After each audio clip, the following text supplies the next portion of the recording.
what is up? My name is Vincent, and I'm bringing to you a quick video. It's the holidays over here, currently as I'm recording, so I don't have much time. I had to cancel some big events I had going on because I was called into work, and then as I got ready and canceled all my plans, I was told I didn't have to come into work till later, so I got this window of opportunity to talk to you about some new Yu-Gi-Oh formats, which, let me just start right off the top, that this is really exciting for Yu-Gi-Oh players, and just the card game as a whole, because it's been so long. Like, this card game is like, what, 20 plus years old, and we just never really gotten like supported formats. Like, the biggest format outside of your advanced format, which is just what people play, is probably GOAT format, and it's not really supported. So people have been looking for alternative formats, myself included, which you may have seen my formats, including the Quinn format, which I tried.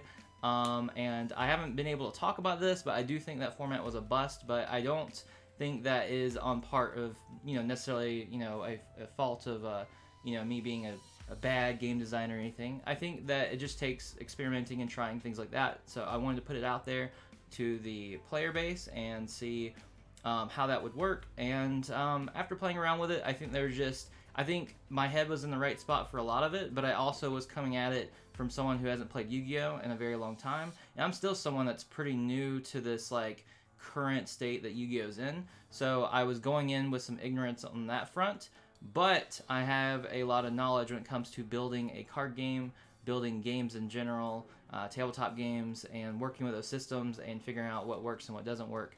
And so I think Konami here is sort of coming at it from a different perspective, where they have a lot of that knowledge about the current state of Yu-Gi-Oh, and that's why they've made some of the choices that we're going to get into. But it also shows some, in my opinion, some weaknesses that I think will be shown and exploited as we move forward with these formats. But regardless of any of that, it is super exciting to be seeing Konami try to do new formats. Now, the immediate thought that I had in my head when I saw that there's new formats is I thought, formats, plural, huh? I think them going at it with like shotgunning out a ton of new formats at once, personally, I think is a bad idea, because I think for them to get a successful second format off the ground, they really need to have people kind of more focused and sort of like knowing where they're aiming, so it can help build that up. I mean, I know we had speed duels, and that one, from what I understand, has been a failure. Even though there's cool things about speed duels, I really love the idea of playing with skill cards. I think skill cards add a really fun deck building strategy, but there were some issues with speed duels, aside from just having the ugly speed duels logo cropped on the card. There's a lot of things that people didn't like. I mean, namely, you couldn't really play your Yu-Gi-Oh cards in your speed duels, which was kind of weird. But I think there was a lot of good things there, and obviously they're supporting that. And if that one failed, it's like, okay, well, they're coming back to it. And really, there is a lot of red flags. I'm not gonna lie to you. I'm gonna be honest with you. And you can hate this video, you can hate me for bringing this up. Just come back, visit me in a year, 2 years, favorite this video, and or just add it to some playlist and revisit it in the future and see how much of this I got right or possibly wrong. But I feel pretty confident about my takes on this. So we have the alternate formats. I'm not going to read all of that. The biggest format that they first bring up is Time Wizard. Now, I love the name Time Wizard. I love the idea of it. Time Wizard's a classic, nostalgic Yu-Gi-Oh monster. I don't know what I was about to say there.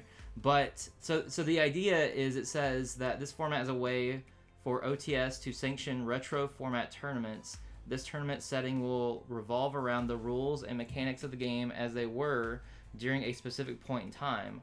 All that is required when setting up this tournament is the forbidden and limited list being used and the latest legal set. For instance, if Time Wizard traveled back to the U.S. National Championship in 2005. So, right off the cusp, I love the idea that it's so cool that they're flavoring this behind Time Wizard. It's like, okay, Time Wizard is traveling between these different times in history, and we get to play with these formats. The first red flag, though, that jumps up is the idea of being able to pick any single time in Yu-Gi-Oh's history and expecting to get a group of players, like a sizable group, to all fit and want that same time period seems almost impossible. Like, I'm sure this will happen, but it just seems it seems like they're trying to like have their cake and eat it too, because this is almost multiple formats in itself. I mean, that's GOAT format, Edison, and all the other ones I haven't played. Like, that's just like every single like format that was based on just setting up a time. I mean, that's all of them wrapped into one. And that in itself, if all they revealed was Time Wizard being their new format, I feel like that would still be too many formats just because of how much Time Wizard's trying to handle. And it's hard to support. Like, how are they going to support this? I mean, they can release like a playmat with Time Wizard on it, but what are they going to do after that? I mean, they could do deck sleeves. Sure, they could do like maybe a cool promo art with Time Wizard, but I feel like they're going to start running into things that are going to be hard to support for. I mean, they could release like packs, but I mean, like a lot of those packs will probably contain cards that won't even fit for your format. Or you could play Time Wizard and just want to play 2004 format, and then you get a pack that's all 2006 base. Like, in the 2006 base one would work for some formats, but once you get into 2012, it's like it probably won't be relevant anymore. It's just, I feel like it's juggling too much, and that's my concern with it. I do like the idea of it, though. I'm not like completely bashing it where I'm saying like this will fail, this isn't going to work.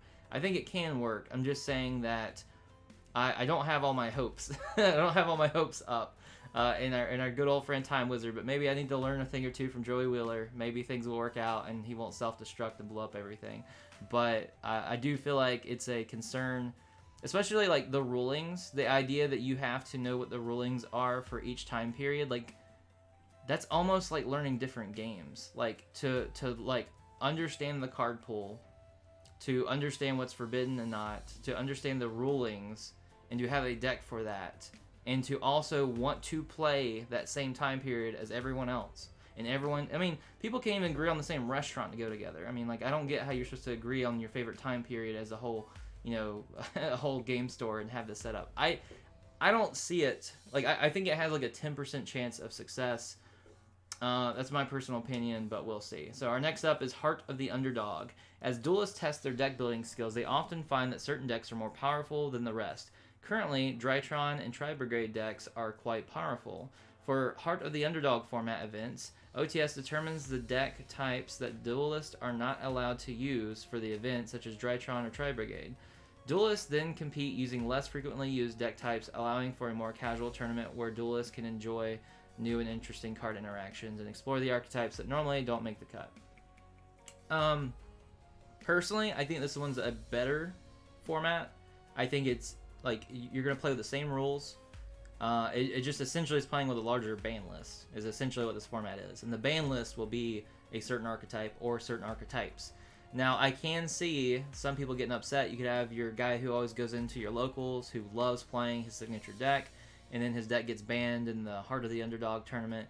So, and also I gotta say, I think the name's too long for a format. I would rather just keep these formats to no more than like 2 words, you know, just Underdog format would be cool. But I digress. I get it's named after a card, but I don't know. I think this one's better. This one's solid. I mean, the biggest problem with this one though is you can't really build a deck for Heart of the Underdog. I mean, like, because you can build a deck that you don't think will be banned and take that to the Underdog tournament and be like, okay, cool, like this deck will not be banned. It's a, you know, it's a lower ranking archetype. But the problem is what if they don't ban Tri-Brigade? Like, what if they just ban Drytron? Or what if they just, like, what if you think they're going to ban a certain section of archetypes, so yours will be the top dog, pun intended, and it turns out that they barely ban any. They ban like 1 or 2 archetypes. You expected them to ban, you know, 1 to 5, or you expected them to ban like 5.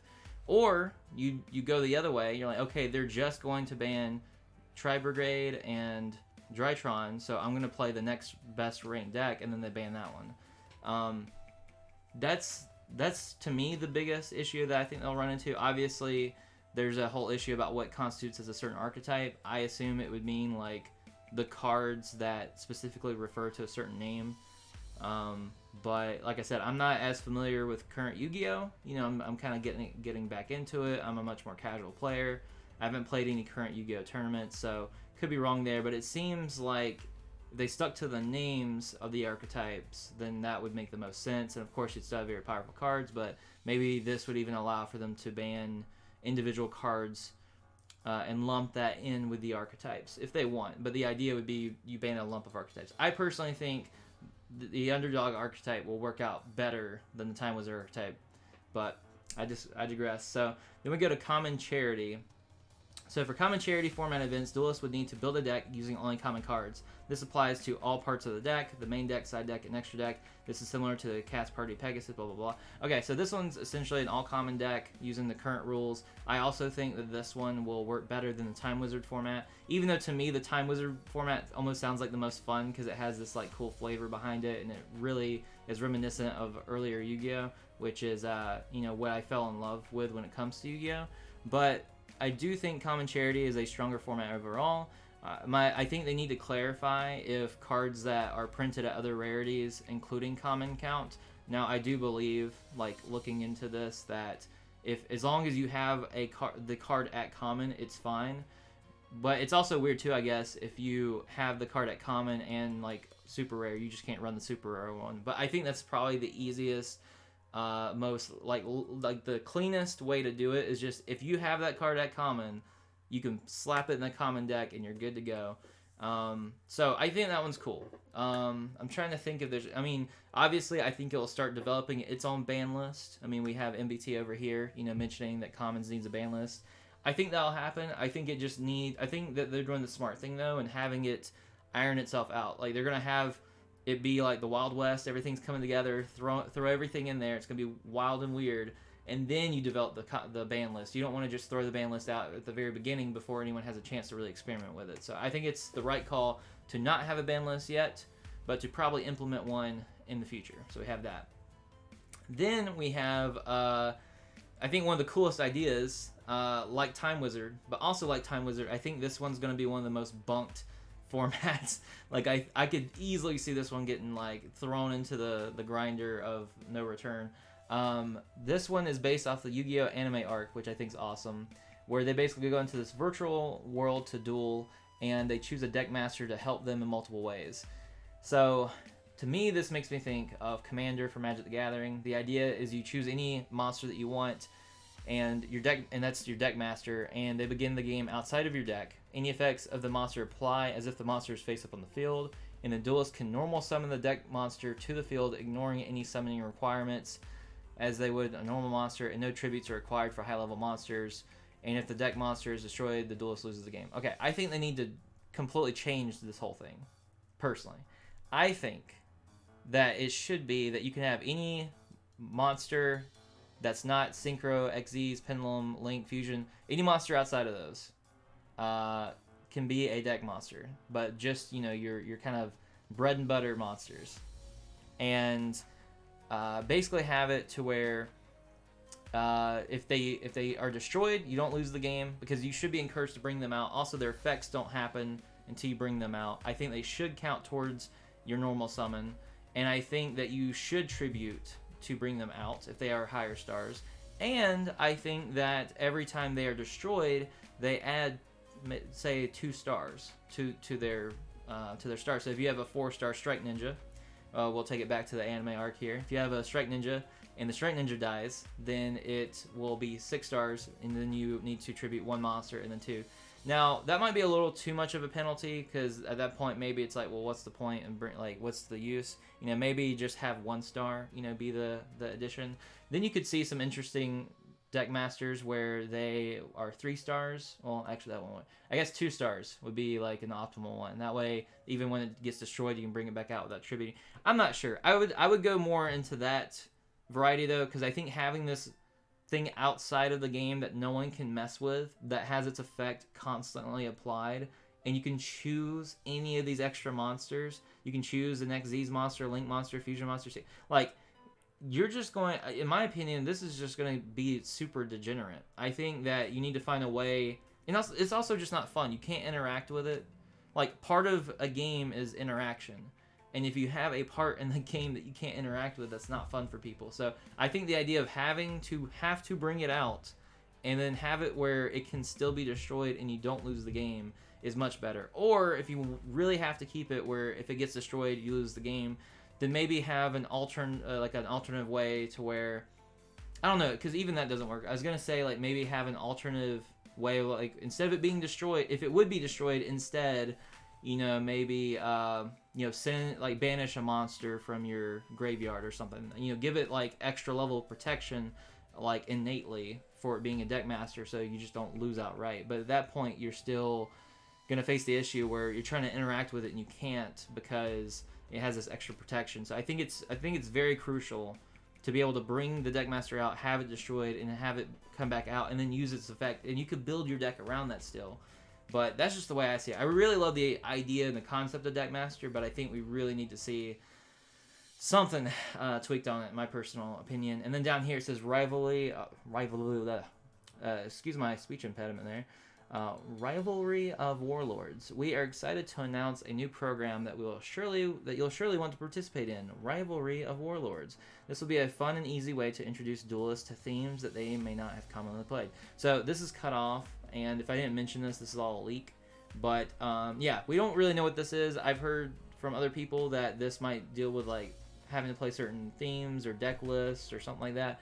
I could see that being very fun. I was experimenting with the idea of a format where people, it would be like current Yu-Gi-Oh rules, or maybe take it back to the GOAT format. But the main difference is kind of bringing back the skill cards, but you don't use the other speed duel rules.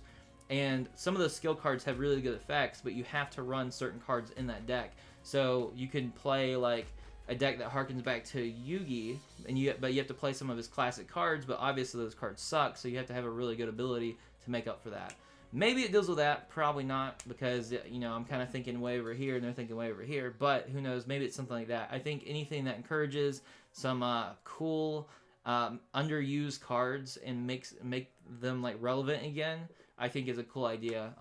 The initial thing I thought about though was the trap card by the same name, which makes it so each player can only play essentially one monster type. So I think that could be the format. You know, you have zombies versus dragons. You can only run zombies or dragons.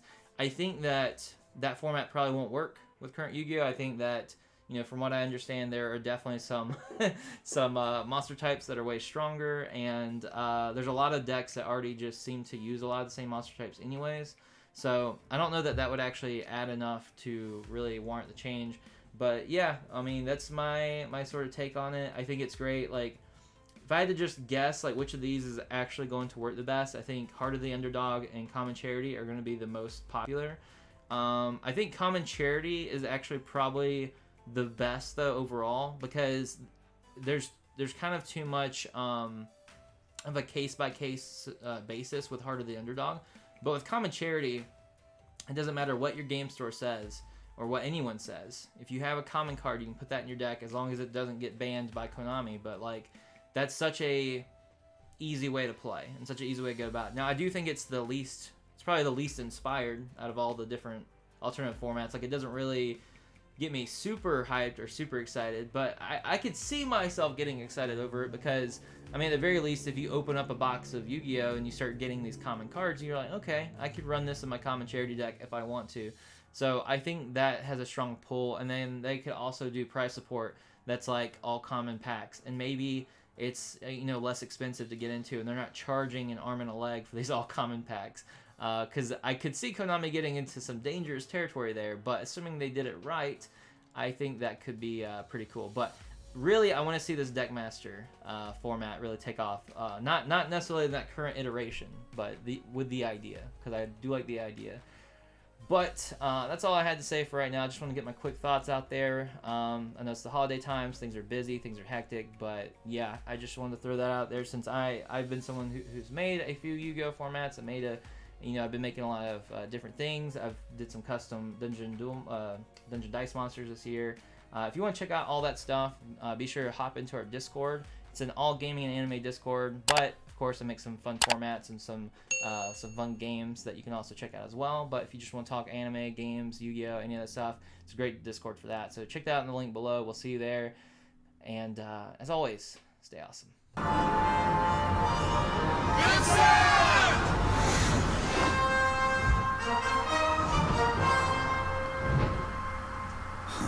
Guess I have no choice. It's time to save the world.